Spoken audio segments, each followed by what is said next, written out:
बरसात का भयानक मौसम बीत चुका था, लेकिन इस बार का तूफान अपने साथ रानू चिड़िया और छोटी गुड़िया का आशियाना भी बहा ले गया था।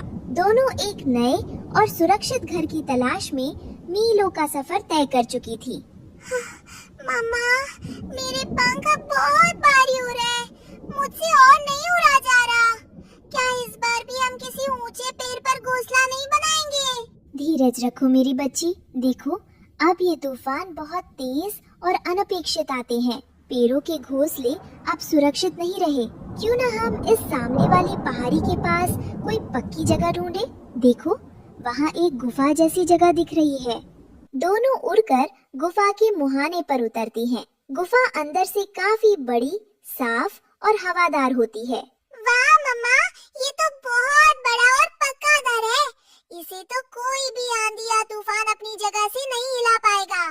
हम आज से इसी अनोखी गुफा में रहेंगे। हाँ गुड़िया, तुमने ठीक कहा। चलो, अच्छा हुआ कि इस बार हमें लकड़ियाँ और तिनके बटोरने की मेहनत नहीं करनी पड़ेगी। हटो हटो, रास्ते से हटो। चिड़िया रानी, इस गुफा में कदम रखने की हिम्मत कैसे की तुमने? ये गुफा मेरी है, मैंने इसे पिछले साल ही ढूंढ कर अपने लिए रखा था। मामा, देखो ये कितने बड़े बंदर मामा हैं। बंदर मामा प्रणाम। ये गुफा तो सालों से खाली पड़ी है, इस पर किसी का नाम भी नहीं लिखा है। मेरी छोटी बच्ची थककर चूर हो चुकी है, कृपया हमें यहाँ रहने दीजिए। देखो चिड़िया, मैं स्वभाव से कठोर जरूर हूँ, पर दिल का बुरा नहीं हूँ। मैं तुम्हें ये गुफा दे सकता हूँ, लेकिन इस गुफा के अंदर एक बहुत बड़ा खतरा है। बंदर मामा, कैसा खतरा? खुलकर बताओ। इस गुफा में रात को अजीब अजीब और डरावनी आवाजें आती हैं। अगर तुम में दम है तो आज रात यहाँ रुक कर दिखाओ। अगर तुम रात भर टिक गई तो गुफा तुम्हारी, नहीं तो कल सुबह इसे चुपचाप खाली कर देना। ठीक है बंदर मामा, मुझे आपकी चुनौती मंजूर है। हम आज रात यहीं ठहरेंगे। गुफा से काफी दूर एक केले का पेड़ था। बंदर मामा वहाँ गुस्से में बड़बड़ाते हुए अपने लिए खाने के लिए केले ढूंढ रहा था। तभी ऊपर की डाल से कालू कौवा और गोरी कौवी उड़कर उनके पास आते हैं। अरे बंदर भाई, प्रणाम प्रणाम। जरा थमो भाई, अभी अभी मैं गुफा की तरफ से आ रहा हूँ। मैंने देखा कि वो रानू चिड़िया आपकी गुफा पर कब्जा करके बैठी है। हाँ कालू, मुझे पता है। वो बेघर है, इसलिए मैंने उसे एक रात वहाँ रुकने की चुनौती दी है। वैसे भी उस गुफा के भूत से डरकर वो खुद ही सुबह भाग जाएगी। अरे बंदर भाई, आप बड़े सीधे हो, रानू चिड़िया को नहीं जानते। मैं तो पहले ही कहता था, ये रानू चिड़िया जहाँ जाती है अपनी ढीठपन से दूसरों की जगह हथिया लेती है। उसे अपनी गुफा के आसपास भी मत पटकने देना। वैसे भी पक्षी कभी गुफाओं में रहते हैं भला? पियों का काम है सिर्फ पेड़ों पर लटकना। अगर वो वहाँ टिक गई तो आपकी नाक कट जाएगी। हाँ कालू जी, बिल्कुल सच कह रहे हैं। इतनी बड़ी और आलीशान गुफा, इसमें तो बंदर मामा अपने मीठे केले छुपा कर रखेंगे। वो चिड़िया वहाँ गंदगी फैलाएगी। बंदर भाई, आपने उसे मौका देकर बड़ी गलती की है। अच्छा, वो इतनी चालाक है? कोई बात नहीं, मैंने जो जुबान दे दी सो दे दी। अगर आज रात वो उस डरावनी आवाज से बच गई तो सुबह मैं खुद उसे देख लूंगा। तुम दोनों बस नजर रखो। रात को अचानक गुफा के गहरे संकरे हिस्से से एक गूंजती हुई डरावनी आवाज आती है। सर छू छू, बचाओ, कोई है? बचाओ। मम्मा, मम्मा सुनो, ये कौन रो रहा है? क्या इस अंधेरी गुफा में सचमुच कोई भूत रहता है? मुझे बहुत डर लग रहा है। डरो मत मेरी बच्ची, जहाँ उजाला और हिम्मत होती है वहाँ भूत भूत कुछ नहीं होता। ये सिर्फ किसी के रोने की आवाज है जो मुसीबत में है। चलो हम खुद चलकर देखते हैं कि वहाँ कौन है। रानू अपने पैर से एक जलती हुई लकड़ी उठाती है और दोनों गुफा के गहरे पथरीले रास्ते पर आगे बढ़ती हैं। दीवारों पर कुछ अजीब चमकीले नीले और सुनहरे पत्थर जड़े दिखाई दे रहे हैं जो आग की रोशनी में चमकते हैं। वे एक बड़े आधे खुले पत्थर के दरवाजे के पास पहुंचती हैं, जिसके पीछे से तेज हवा चल रही है और एक पक्षी लताओं में फंसा हुआ है। मम्मा देखो, वहाँ कोई भूत नहीं है, वो तो एक बहुत ही सुंदर रंग बिरंगा पक्षी है। अरे, इसके पैर पर तो इन मजबूत जंगली लताओं में बुरी तरह उलझ गए हैं। रुको बेटा, मैं अभी इसे आजाद करती हूँ। रानू अपनी चोंच से मजबूत लताओं को तेजी से काटना शुरू करती है। धन्यवाद दयालु बहन, मेरा नाम नील है। मैं इस पहाड़ी की दूसरी तरफ रहता हूँ। 2 दिन पहले मैं इन दीवारों पर लगे चमकीले पत्थरों को देखने आया था, लेकिन इस जादुई लता ने मुझे जकड़ लिया। जब भी बाहर से तेज हवा चलती है तो इस आधे खुले दरवाजे की दरार से ऐसी हवा गुजरती है जिससे डरावनी आवाज निकलती है। इसी आवाज से सब डरते हैं। ओह, तो इसका मतलब बंदर मामा इस केवल हवा की आवाज से डरकर भाग गए थे। अचानक एक जोरदार गड़गड़ाहट होती है। गुफा की छत से कुछ भारी पत्थर गिरते हैं और जिस रास्ते से रानू और गुड़िया आई थी वह रास्ता बड़े पत्थरों से पूरी तरह बंद हो जाता है। गुफा में धूल उड़ने लगती है। मामा, मामा, पीछे का रास्ता बंद हो गया। हम यहाँ फंस गए। अब हम बाहर कैसे जाएंगे? शांत हो जाओ गुड़िया। नील भाई, क्या बाहर निकलने का कोई दूसरा रास्ता है? हाँ रानू बहन, एक और रास्ता है जो गुफा के नीचे से होकर जाता है, लेकिन वह रास्ता बहुत खतरनाक है। वहाँ एक काली मिट्टी का दलदल है। अगर उसमें पैर पड़ गया तो कोई बाहर नहीं निकल पाता। हमें बहुत संभल कर पत्थरों पर पैर रखकर निकलना होगा। तीनों नीचे के रास्ते पर बढ़ते हैं। रानू बहन, जल्दी से आखिरी पत्थर पार करो, ये पत्थर भी नीचे धंस रहा है। नील, रानू और गुड़िया गुफा के उस गुप्त निचले रास्ते से होते हुए पहाड़ी के दूसरी तरफ सुरक्षित बाहर निकल आते हैं। रात बीत जाती है और सुबह की ताजी धूप बिखरने लगती है। अरे बाप रे, ये क्या हो गया? गुफा का मुख्य रास्ता तो भारी पत्थरों से पूरी तरह बंद हो चुका है।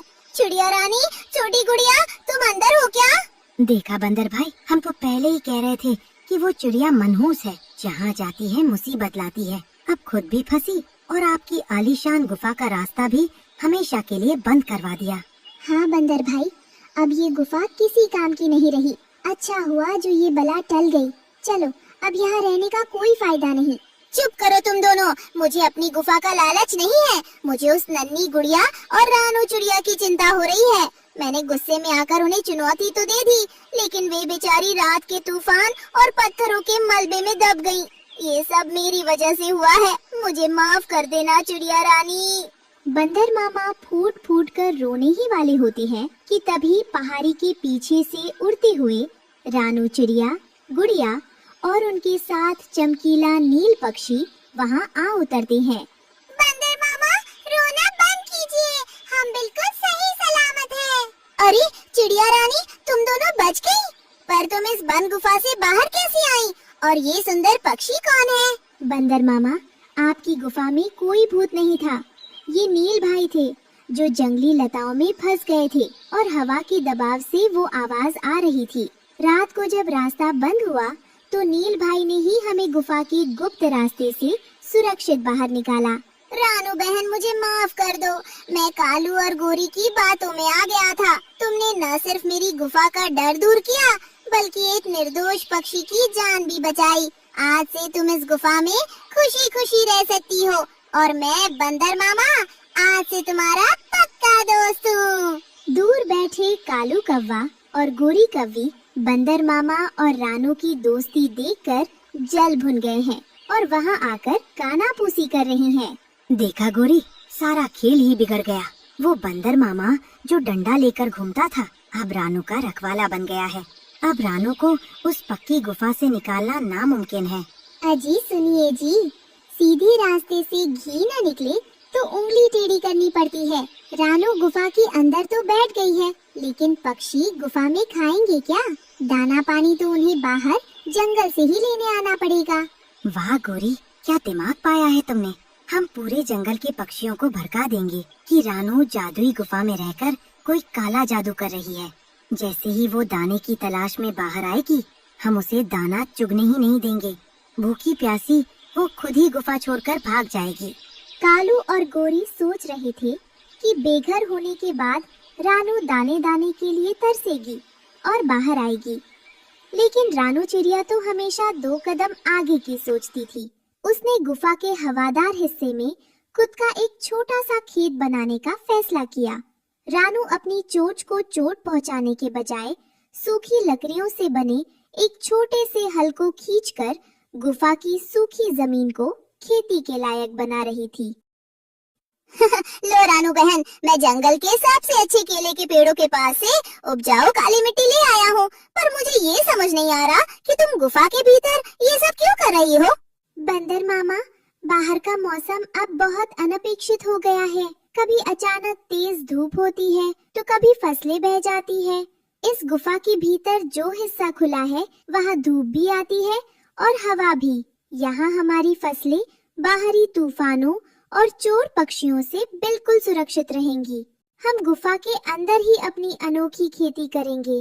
और जब यहाँ हरी भरी फसलें उगेंगी तो हमारी गुफा पूरे जंगल का सबसे सुंदर और अनोखा घर बन जाएगी। गोरी कौवी हांफते हुए घर लौटती है और गुस्से में कालू के पास आती है। अजी सुनते हो कालू जी, बाहर सब दाने दाने को तरस रहे हैं और रानू की गुफा के अंदर हरी भरी फसल लहलहा रही है। ऐसे तो पूरे जंगल में सिर्फ उसी का नाम होगा। खाका, इतनी आसानी से नहीं जीतने दूंगा गोरी।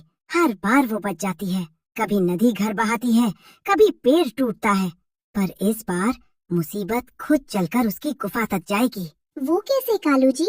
गुफा तो बहुत पक्की है।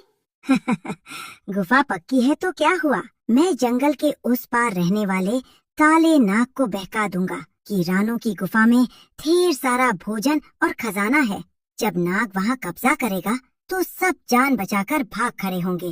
लालच और जलन में अंधे होकर कालू और गोरी ने काले नाग को गुफा का रास्ता बता दिया। रात के सन्नाटे में जब गुफा के सभी लोग गहरी नींद में सो रहे थे, वो खूंखार और जहरीला काला नाग रेंगता हुआ गुफा के भीतरी खेत में जा पहुंचा। उस कौवे ने सच कहा था, ये जगह तो बहुत शानदार है।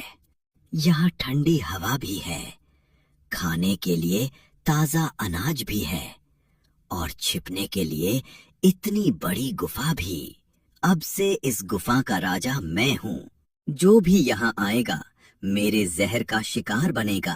सुबह का समय गुड़िया चिड़िया चहकती हुई पौधों को पानी देने के लिए खेत की तरफ जाती है, लेकिन तभी उसकी नजर उस विशाल काले नाग पर पड़ती है जो फसलों के बीच कुंडली मारकर बैठा है। मम्मा, बचाओ! मम्मा!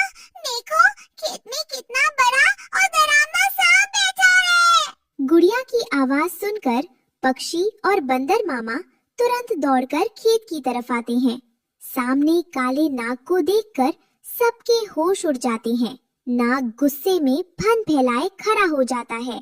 ठहर रे दुष्ट नाग, तेरी हिम्मत कैसे हुई हमारी रानू बहन के खेत में घुसने की? अभी इस डंडे से तेरी खबर लेता हूँ। ठहरिए बंदर मामा, रुकिए। लाठी और गुस्से से बात और बिगड़ जाएगी। ये काला नाग बहुत जहरीला है। अगर इसने किसी को डस लिया तो अनर्थ हो जाएगा। हमें ताकत से नहीं, अपनी सूझबूझ से काम लेना होगा। लेकिन रानू बहन, ये तो फन फैलाकर हमारी फसलों को नष्ट कर रहा है। अगर ये यहाँ से नहीं गया तो हमारी सारी मेहनत बर्बाद हो जाएगी। नाग देवता, आप इस जंगल के सबसे शक्तिशाली जीव हैं। ये गुफा बहुत बड़ी है। हमने अपनी मेहनत से इस छोटे से हिस्से में फसल उगाई है ताकि हम भूख से बच सकें। अगर आप चाहें तो गुफा के उस ठंडे और गहरे हिस्से में आराम से रह सकते हैं, जहाँ कोई आपको परेशान नहीं करेगा। हम आपको नुकसान नहीं पहुँचाना चाहते। मैं तुम्हारी बातों में नहीं आने वाला चिड़िया। मुझे ये हरी भरी जगह पसंद आ गई है। अगर तुम लोग अपनी जान प्यारी समझते हो तो अभी इसी वक्त इस गुफा को खाली करके बाहर चले जाओ, वरना मैं एक एक कर तुम सबको निगल जाऊंगा। उधर गुफा के बाहर कालू कौवा और गोरी कौवी पेड़ पर बैठे रानू के रोने की आवाज सुनने का इंतजार कर रहे थे, लेकिन तभी बंदर मामा ने उन्हें रंगे हाथों पकड़ लिया। अच्छा, तो तुम दोनों ने हमारी रानू बहन को नुकसान पहुंचाने के लिए उस काले नाग को गुफा में भेजा था। तुम्हारी ये दुष्टता अब और नहीं चलेगी। बंदर भाई, माफ कर दो। काओ काओ, हमसे बड़ी भूल हो गई। बंदर मामा, इन्हें छोड़ दीजिए। इन्हें सजा देने की जरूरत नहीं है। हमारी एकता और समझदारी के आगे इनकी हर चाल वैसे भी बेकार हो जाएगी। भाग जाओ यहाँ से। अगर दोबारा रानू बहन के आसपास भी दिखे तो इस जंगल से बाहर निकाल दूंगा।